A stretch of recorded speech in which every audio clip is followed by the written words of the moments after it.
Hey guys, how are you? I know it's been a long time since my last video, but I'm finally back.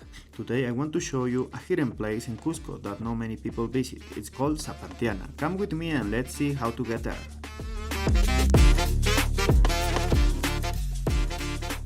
Cusco is a beautiful city with a lot of history. The Plaza de Armas is the main square, and here you can see the big cathedral. The place is always full of life, with people walking, talking and enjoying the view.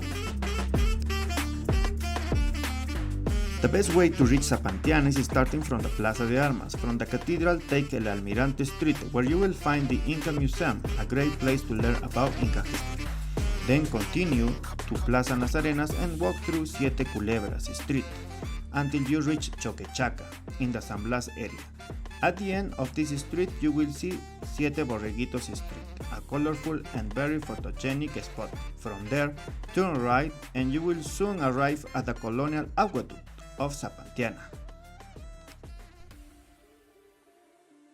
Sapantiana is one of Cusco's hidden gems. This colonial aqueduct was built in the 17th century by the Spanish to channel fresh water from the surrounding springs into the city.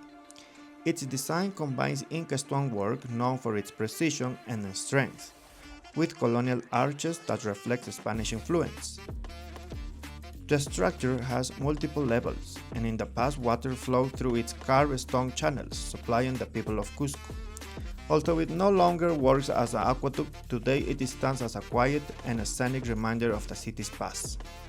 Surrounded by trees, stone walls, and a peaceful atmosphere, Sapantiana offers travelers a chance to explore history, admire unique architecture, and enjoy a calm corner away from Cusco's busy center.